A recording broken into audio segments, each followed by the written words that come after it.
I was one of the first gamers to jump into Fallout 76 when it launched on November 14th, 2018. I was excited and pumped to finally have an online co-op world Fallout game. Needless to say, the launch was a disaster. Constant crashes and bugs hampered my experience. So like many others, I put away my T-51 power armor helmet and nylon Westtech carrying bag in my closet and moved on, not thinking about it again for years.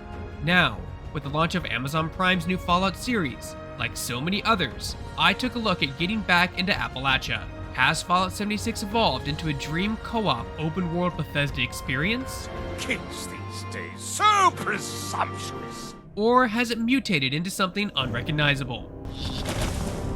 Let's find out.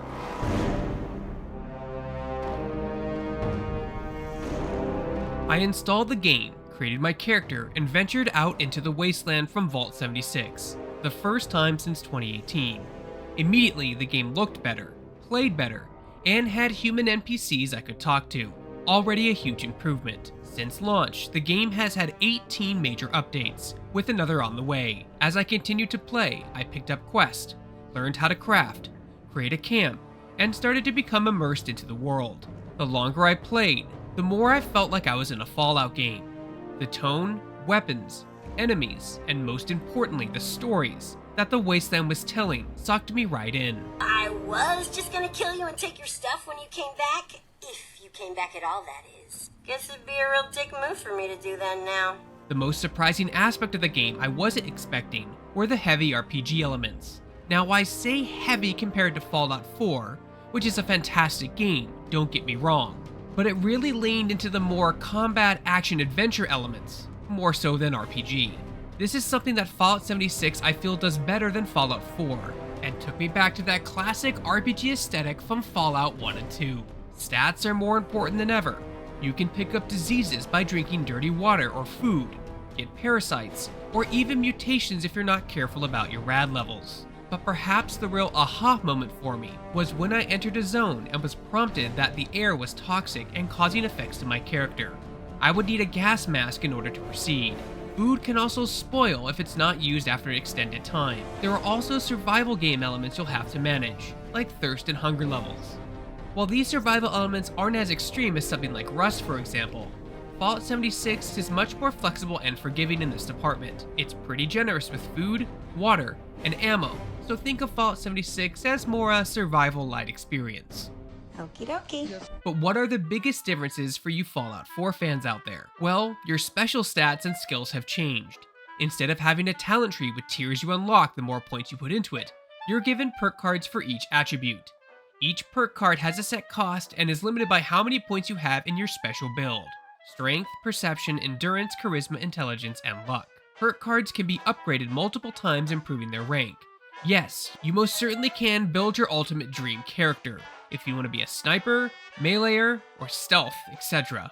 However, at first, perk cards are given in random packs every few levels. Each pack has 5 random perk cards. It's done in this way to help encourage experimentation in your early build. While I'm told you can eventually obtain all the perks, but it may take you a bit of time.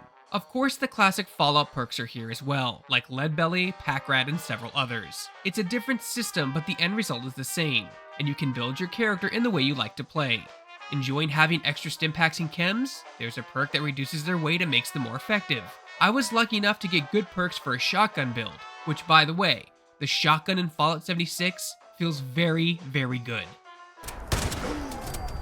Combat for the most part mimics Fallout's first-person shooter titles, 3, New Vegas, and 4.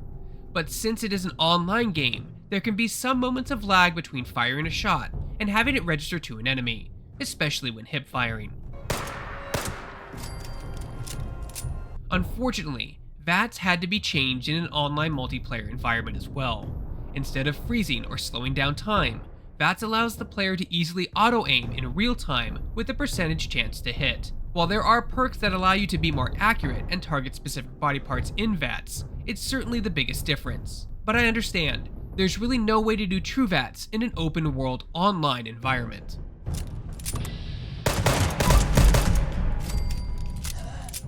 The core game loop of Fallout 76 feels exactly like Fallout 4. You quest, gain XP, build your character, and collect junk to modify and make new gear or weapons. Rather than a workshop settlement in Fallout 4, you'll build a camp, which stands for Construction and Assembly Mobile Platform. This serves as your home base and can be moved around in the world. Your camp is where you store your loot, craft items, cook, and build a home. You unlock additional cosmetic items and utility structures by collecting plans. You obtain these plans by completing quests, exploring the wasteland, and killing enemies. By breaking down items like armor and weapons, you'll have a chance to learn mods for them, to make them better by increasing their damage, reducing their wear and tear, or making better scopes and reticles. You get the idea. The game makes you feel like you're always improving a tad every time you fast travel back to your camp to unload your spoils. While the game does provide a stash where you can store junk, armor, weapons, etc., it does limit you to 1,200 slots. If you want more space, unlimited space for ammo and junk, you'll have to pay. You gotta be kidding me. So now comes the part where I talk about one of the biggest differences between Fallout 76 and Fallout 4. The biggest and most obvious one is that the game is a live service, so there is a battle pass, and a shop where you can purchase items, emotes, and cosmetic with the game's premium currency. Fallout 76 also has a monthly sub they call Fallout First, which allows access to a private server, custom worlds, some unique cosmetics, and unlimited storage for your ammo and junk. To be fair, I never felt pressured to purchase items in the store. Most of the stuff is cosmetic, with the exception of repair kits that allow you to easily repair armor and weapons without having to search for reagents in the open world, and increased carry weight buffs. Fast traveling in Fallout 76 will cost you caps, but traveling to certain landmarks, your camp, or other members of your party is free. I haven't been cap starved so far in my playthrough, and the rates for fast traveling aren't that bad. They seem to get worse the farther distance you need to go, so you just need to fast travel efficiently. The game is multiplayer co-op, meaning you and a friend or a group of friends can jump into the wasteland and explore at your leisure together. While open world items in the wasteland are not shared when in close proximity and come as a first come first served basis, loot on enemies is shared, meaning if you loot a corpse, your friend will also be able to loot that same corpse and get things as well.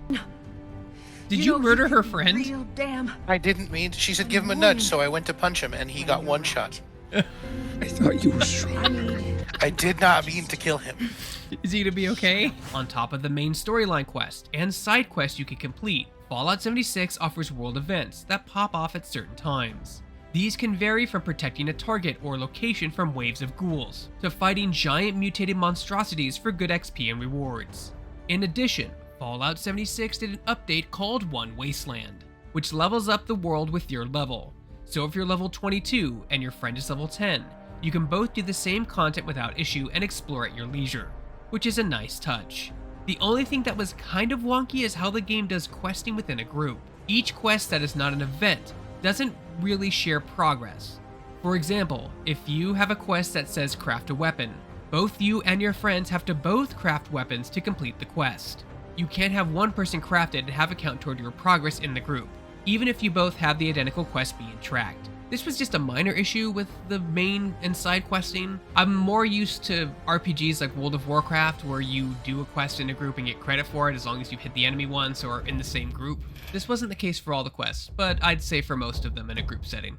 While the game does have a PvP element, if you're one of those gamers that just wants to jump in and start killing other players, Fallout 76 isn't really that type of game. PvP must be initiated by both parties by shooting at each other, but this can also be turned off completely, so more aggressive players can't run into your line of fire and trigger a PvP fight. While there are PvP elements that exist in the game, such as special and limited time events, it's clear that the focus is co-op exploration, just based on how many positive buffs and benefits you get for being in a group. So griefing other players in Fallout 76 isn't really a thing. If you do engage in PvP and die, you'll lose what junk you're carrying and some caps, so it's not a huge deal. Go to hell, you griefer! I found that random players in the world were also a great help. If I needed items or junk, they were more than happy to supply them to me. All I had to do was ask. Hey, wait, you don't happen to have any adhesive, do you? Oh, dude, thank you. Thank you. Alright. I'll see you around. I was very impressed with what Fallout 76 had to offer. I never found myself with a lack of stuff to do or find, and was constantly getting side quest alerts from my Pip-Boy, and all of them had that Fallout flair. I explored a robot drilling company where the CEO went crazy and drove the project into the ground, literally. I had to infiltrate an agricultural center to reset the robots that had malfunctioned and were attacking everything. I found voice diaries from past survivors and workers from the pre-war era, and tricked an HR robot into thinking I was a vice president of a company. All of these experiences I found organically just by exploring and proceeding through the main quest story. This is just a fraction of what I experienced in the open world as a solo player.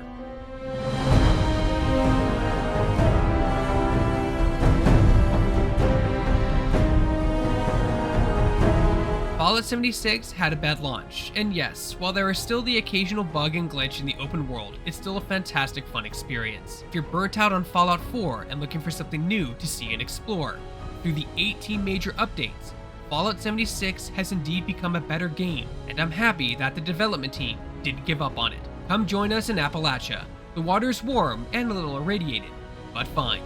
Hey folks, if you enjoyed this video review, be sure to hit that like, subscribe, notification button. It's 3 small clicks for you, but means the world to us. For more video reviews and everything else gaming related, you're already in the right place. You're on Shacknews.com.